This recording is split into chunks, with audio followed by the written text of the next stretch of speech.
Good morning students. आज हम एक फूल की चाह कविता पढ़ने जा रहे हैं। इसके कवि सिया रामचरण गुप्त जी हैं। बेटा, इस कविता में समाज में फैली महामारी और एक छुआछूत की समस्या पर आधारित है। इसमें महामारी का ज्यादा नहीं, छुआछूत से संबंधित इसमें मेन समस्या दिखाई गई है कि सिया रामचरण गुप्त जी ने समाज में फैली छुआछूत मतलब अनटचेबिलिटी की समस्या के बारे में बताया है कि यहाँ पर एक कन्या जिसका नाम सुखिया है, यानी एक लड़की सुखिया जिसके पिता हैं, और उसके पिता, इसमें यहाँ माता का कोई जिक्र नहीं है। एक लड़की जिसका नाम सुखिया है और वो उसको महामारी से वो ग्रस्त है। महामारी जैसे कि बेटा आजकल कौन सी चली हुई है, कोरोना। तो ऐसी ही उस समय समाज में एक महामारी फैली हुई थी। तो उस बीमारी से वो लड़की ग्रस्त हो जाती है, यानी वो उसको महामारी लग जाती है, बीमारी उसको लग जाती है। तो वो अपने पिता से कहती है कि उसे देवी माता के मंदिर से के चरणों में अर्पित एक फूल ला कर दो। तो बेटा यहाँ पर छुआछूत क्या होता है? छुआछूत जिसमें समाज के नीच वर्ग के लोग को मंदिर में जाने की परमिशन नहीं होती। जैसे हमारे यहाँ भी ऐसी अभी भी समाज में ये प्रथा प्रचलित है, लेकिन अब काफी हद तक इसमें सुधार आ गया है। लेकिन उस समय समाज में छुआछूत की समस्या थी। तो वहाँ पर वो लड़की जब बीमार हो जाती है, उस महामारी से ग्रस्त हो जाती है, तो अपने पिता से मंदिर से फूल लाने को कहती है। उसके पिता बड़ी कोशिश करके मंदिर तक पहुँचते हैं, तो वहाँ के उच्च वर्ग के लोग उसे एक तरह से जेल में डाल देते हैं। उसको मंदिर को अपवित्र करने के आरोप में उसको जेल भेज देते हैं। और जब जेल भेज देते हैं तो वो जब वापस आता है तब तक उसकी बेटी सुखिया की मौत हो जाती है और वो उसका अंतिम संस्कार भी हो जाता है। अब उसे लास्ट में यानी पिता को अपने बेटी के अंतिम दर्शन भी नहीं हो पाते, सिर्फ राख उसके हाथ लगती है। तो ये समाज में फैली ऐसी समस्या, छुआछूत की समस्या और एक पिता की मार्मिक घटना से संबंधित ये कविता है। इस एक फूल की चाह कविता को पढ़ने से पहले हम सिया रामचरण गुप्त जी के बारे में कुछ पढ़ेंगे। सिया रामचरण गुप्त 1895 में इनका जन्म हुआ और 1963 में इनका निधन हुआ। सिया रामचरण गुप्त का जन्म झांसी के निकट चिरगांव में सन 1895 में हुआ। राष्ट्रकवि मैथिली शरण गुप्त इनके बड़े भाई थे। गुप्त जी के पिता भी कविताएं लिखते थे। इस कारण परिवार में उन्हें कविता के संस्कार स्वतः प्राप्त हुए, यानी संस्कार उसे स्वयं परिवार से ही मिल गए थे। गुप्त जी महात्मा गांधी और विनोबा भावे के विचारों के अनुयायी थे। इनका संकेत उनकी रचनाओं में भी मिलता है। गुप्त जी की रचनाओं का प्रमुख गुण है कथात्मकता। कथात्मकता मतलब एक तरह से कोई कहानी। उन्होंने सामाजिक कुरीतियों पर करारी चोट की है। देश की ज्वलंत घटनाओं और समस्याओं का जीवंत चित्र उन्होंने प्रस्तुत किया है। इनके काव्य की पृष्ठभूमि अतीत हो या वर्तमान, उनमें आधुनिक मानवता की करुणा, यातना और द्वंद्व समन्वित रूप से उभरा है। सिया रामचरण गुप्त की प्रमुख कृतियां हैं मौर्य विजय, आर्द्रा, पार्थे, मणिमयी, उन्मुक्त, आत्मोत्सर्ग, दुर्वादल और नकुल। एक फूल की चाह गुप्त जी की एक लंबी और प्रसिद्ध कविता है। प्रस्तुत पाठ इसी कविता का एक अंश मात्र है। पूरी कविता छुआछूत की समस्या पर केंद्रित है। एक मरणासन अछूत कन्या के मन में यह चाह उठी कि काश देवी के चरणों में अर्पित किया हुआ एक फूल लाकर कोई उसे दे देता। कन्या के पिता ने बेटी की मनोकामना पूरी करने का बड़ा बेड़ा उठाया। वह देवी के मंदिर में जा पहुंचा, देवी की आराधना भी की, पर उसके बाद वह देवी के भक्तों की नजर में खटकने लगा। मानव मात्र को एक समान मानने की नसीहत देने वाली देवी के सवर्ण भक्तों ने उन्हें उस विवश, लाचार, आकांक्षी मगर अछूत पिता के साथ कैसा सलूक किया? क्या वह अपनी बेटी को फूल लाकर दे सका? यह कविता का मार्मिक अंश ही बताएगा।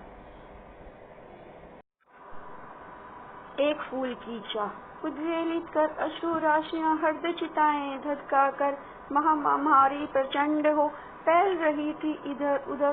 क्षीण कंठ मृतवत्साओं का करुण रुंदन दुर्दांत नितान परे हुए था निज कृष्णों में हाहाकार अपार अशांत। बेटा ये जो कविता की पंक्तियां हैं, पहली वाली पंक्तियों में सिर्फ आपको इस पहले पैसेज में, पहले काव्यांश में आपको सिर्फ महामारी के बारे में बताया गया है। उसके बाद वो कहानी, वो मार्मिक घटना दूसरे काव्यांश से शुरू होगी। बेटा पहला है, इस कविता को पढ़ने से पहले बेटा आपको शब्दार्थ याद होने चाहिए, तभी आपको ये कविता समझ आएगी। इसका सिर्फ पहला काव्यांश ही थोड़ा सा मुश्किल लगेगा, बाकी आपको इजीली समझ आ जाएगा। उद्वेलित, उद्वेलित क्या था बेटा? भाव विहल कर अश्रु राशियां, अश्रु राशियां मतलब आंसुओं की झड़ी। यानी बेटा इस काव्यांश में जो पंक्तियां हैं वो आगे पीछे दी हुई हैं, हमें इनका अर्थ समझ करके इसको सही सीरीज में लगा करके समझना है। उद्वेलित करना, भाव विहल कर देना, यानी कि दुख, जब कोई दुखी होता है तो हम भी उसके भाव से प्रभावित हो जाते हैं। हम अगर कोई रो रहा होता है तो हमें भी रोना आ जाता है, कोई हंस रहा होता है तो हमें भी हंसी आ जाती है। उसी तरह से यहाँ जो जिनके बच्चे, जिन माताओं के बच्चे मर गए थे वो रो रही थी, तो उनकी जो रुंदन है वो हमें भाव विहल कर रहा था, यानी हमें भी दुखी कर रहा था। उद्वेलित करना, भाव विहल करना। अश्रु राशियां, अश्रु राशि मतलब आंसुओं की झड़ी, यानी कि वो औरतें रो रही थी।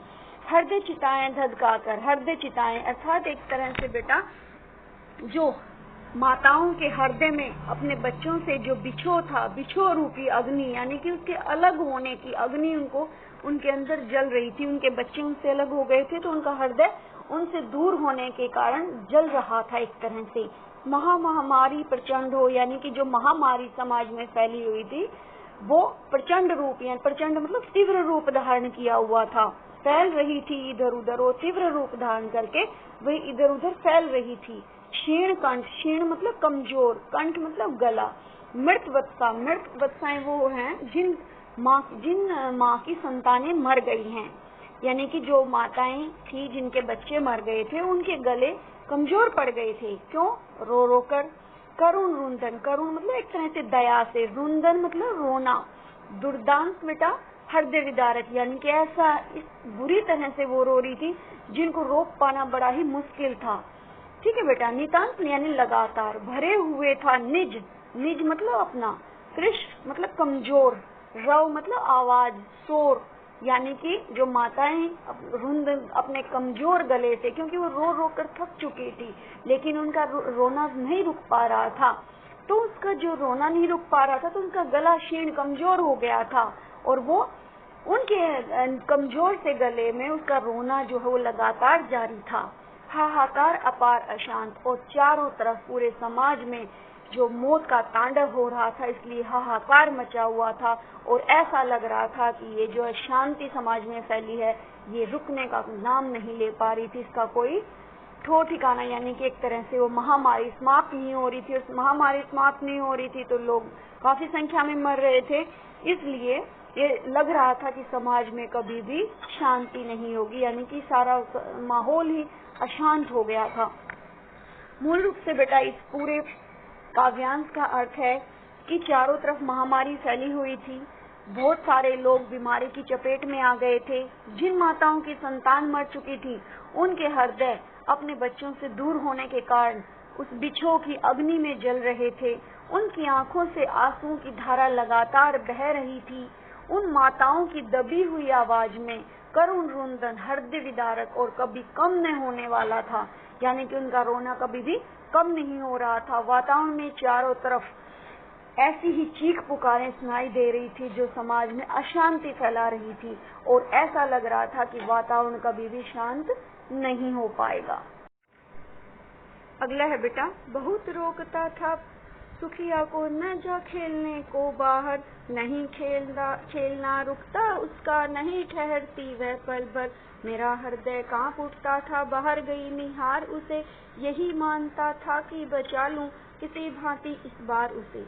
यानी कि एक तरह से यहाँ पर वो पिता, यानी बहुत रोकता था सुखिया को, यहाँ पर वो पिता अपनी बेटी सुखिया को न जा खेलने को बाहर, यानी कि एक पिता है उसकी बेटी का नाम सुखिया है और वो अपनी बेटी को बाहर न खेलने जाने के लिए कहता है, उसको रोकता है।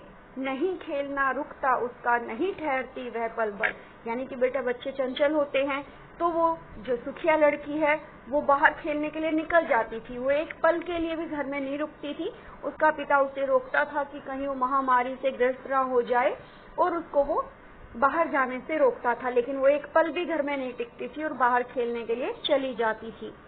मेरा हृदय कांप उठता था, बाहर गई निहार उसे। निहार मतलब देखकर, यानी कि पिता कहता है कि उस अपनी बेटी सुखिया को बाहर गई हुई देख करके उसका हृदय कांप उठता था, कहीं ये बीमार ना हो जाए, इसको बीमारी ना लग जाए। यही मानता था कि बचा लूं किसी भांति इस बार उसे, यानी कहता है कि वो पिता कहता है कि मैं तो ये मानता था कि मैं किसी तरह से अपने बच्चे को इस महामारी से बचा लूं, लेकिन वो लड़की मानती ही नहीं थी और वो घर से बाहर निकल जाती थी। भीतर जो डर रहा छिपाए, हाय वही बाहर आया। एक दिवस सुखिया के तनु को ताप तप के मैंने पाया। ज्वर में विहल हो बोली वह, क्या जानू किस डर से डर। मुझको देवी के प्रसाद का एक फूल ही डोला कर। यहाँ पर बेटा क्या कहा गया है, भीतर जो डर रहा छिपाए, यानी कि पिता के अंदर मन में क्या डर था, कहीं बेटी महामारी से ग्रस्त ना हो जाए। हाय वही बाहर आया, यानी कि वही बाहर आ गया, यानी कि वो डर हमारे सामने आ गया, अर्थात उसकी बेटी को वो बीमारी लग गई। एक दिवस सुखिया के, दिवस मतलब दिन, सुखिया के तनु मतलब शरीर को ताप तप मैंने पाया, यानी कि एक दिन सुखिया को बुखार हो गया, उसके शरीर को बुखार हो गया, यानी कि सुखिया का जो शरीर है वो ताप से तप रहा था। ये चीज उसके पिता ने देखी। ज्वर में विहल हो बोली वह, ज्वर मतलब बुखार, विहल मतलब बेचैन होकर वह, यानी सुखिया बोली, क्या जानू किस डर से, यानी कि ये जो पिता कह रहा है कि एक दिन जब वो बेटी उसकी है उसको बुखार हो गया था, उसका शरीर ताप से तप रहा था, तो वो बुखार में बेचैन होकर के न जाने किस डर से मुझे बोली, मुझको देवी के प्रसाद का एक फूल ही डोलाकर, यानी कि देवी माता के मंदिर में माता के चरणों में चढ़ा हुआ एक फूल मुझे ला करके दो। यानी कि अपने पिता से वो बीमार लड़की क्या कहती है कि मुझे देवी के चरणों में प्रसाद, देवी के चरणों में चढ़ा हुआ फूल प्रसाद के रूप में मुझे ला करके दे दो। नेक्स्ट है बेटा, कर्मश्य का कंठ क्षीण हो आया, शिथिल हुए अवयव सारे। बैठा था नव नव उपाय की चिंता में मैं मन मारे। जान सका न प्रभात सजग से हुई अलस कब दोपहरी। स्वर्ण घनों में कब रवि डूबा, कब आई संध्या गहरी। बेटा इसमें क्या कहा गया कि कर्मश्य, कर्मश्य मतलब लगातार, क्योंकि वो लड़की बीमार हो गई थी। कंठ मतलब गला, क्षीण मतलब कमजोर हो आया, यानी कि उस बच्ची के मुख से अब आवाज भी निकलनी कम हो गई थी। यानी पहले तो वो बहुत जोर से चीखती चिल्लाती थी, अच्छे से बोलती थी, लेकिन अब उसका जो गला है वो भी कमजोर हो गया था, यानी कि वो बोलने की शक्ति भी कम हो गई थी।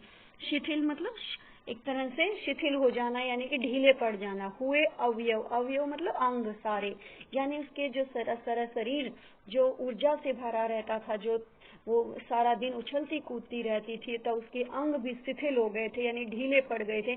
अब उस लड़की ने बिस्तर पकड़ लिया था। बैठा था नव नव उपाय की चिंता में मैं मन मारे। यहाँ पर पहले ऊपर क्या बताया गया है कि वो लड़की बीमारी के कारण उसका गला यानी उसकी बोलने की शक्ति कमजोर होती जा रही थी, और साथ ही उसके जो अंग थे वो भी ढीले पड़ गए थे। उसने चारपाई पकड़ ली थी, और उसका जो पिता है बैठा था नव नव, नव नव मतलब नए नए, उपाय मतलब योजना, सोच रहा था कि किस प्रकार से वो लड़की के लिए उस मंदिर का फूल लेकर आए। चिंता में मैं मन मारे, यानी कि किस तरह चिंता से ग्रस्त था कि किस प्रकार से वो लड़की के लिए फूल लेकर आए। जान सका न प्रभात सजग से हुई अलस कब दोपहरी, यानी कि वो उस फूल लाने की चिंता में इतना ग्रस्त था, यानी कि उसको इतनी चिंता सता रही थी कि उसको पता ही नहीं चला कब सुबह हुई, कब दोपहर हुई, और कब सूरज डूबा, और कब अंधेरी रात छा गई। नेक्स्ट बेटा, सभी और दिखलाई दी बस अंधकार की ही छाया। छोटी सी बच्ची को ग्रस्त ने कितना बड़ा तिमिर आया। ऊपर विस्तृत महाकाश में जलते से अंगारों से झुलते सी जाती थी आंखें जगमग जगते तारों से। बेटा क्या बताया गया है कि सभी और दिखलाई दी बस अंधकार की ही छाया, यानी कि उसको कोई रास्ता नजर नहीं आया कि वो किस प्रकार से अपनी बेटी के लिए फूल लेकर आई। छोटी सी बच्ची को ग्रस्त ने मतलब ग्रस्त, वो एक तरह से निगलना, यानी कि जो मौत है वो उसको निगले जा रही थी, यानी कि वो मौत के नजदीक जा रही थी। कितना बड़ा तिमिर आया, यानी उसके तिमिर मतलब अंधेरा, यानी कि वो छोटी सी लड़की है, उसने समाज में, उस जीवन में उसने क्या देखा है जो उसको अभी जो काल है उसको निगलता जा रहा है, उसका जीवन अंधकार में हो गया है। ऊपर विस्तृत महाकाश में, विस्तृत मतलब विशाल, महाकाश महान आकाश, यानी कि बहुत बड़े आकाश में, जलते से अंगारों से, यानी कि अंगारे जलते नजर आ रहे हैं। झुलसी सी जाती, यानी कि अंगारों से उसकी आंखें झुलस रही हैं। जगमग जलते तारों से, यानी कि लास्ट की 4 पंक्तियों में बेटा ये बताया गया है कि जब पूरा यानी इसका जीवन अंधकार से भर गया है, तो उस समय अब उसे ये प्रकृति है, वो प्रकृति क्या होता है बेटा, जब हम खुश होते हैं तो हमें चांद तारे बड़े अच्छे लगते हैं, लेकिन इस समय दुख के समय उसे जो प्रकृति है वो भी बड़ी ही भयंकर विकराल रूप धारण किए हुए दिख रही है। और इसमें क्या हो रहा है कि जो आसमान में तारे जगमगा रहे हैं वो भी रात में जब वो लड़की उसको देखती है और जो ये इसके पिता देखते हैं तो वो जलते हुए अंगारों से महसूस हो रहे हैं। यानी कि कहने की बात हो, उसे प्रकृति भी बड़ी ही विकराल रूप धारण किए हुए दिखाई देती है। यानी कि आसमान में जो तारे उसको दिखाई देते हैं तो ऐसा लग रहा है कि उसकी आंखें उन तारों की चमक से झुलस रही है, यानी उनको बहुत ज्यादा गर्मी महसूस हो रही है, यानी कि उसको जलन हो रही है। यानी उन तारों को देखने से उसको लग रहा है कि पूरी प्रकृति ही ज्वलनशील है, यानी उनके लिए बड़ी ही दुखदायी उसको प्रतीत हो रही थी। बेटा अब की वीडियो में सिर्फ 5 ही काव्यांश, उसके आगे वाले काव्यांश नेक्स्ट वीडियो में होंगे। Thank you.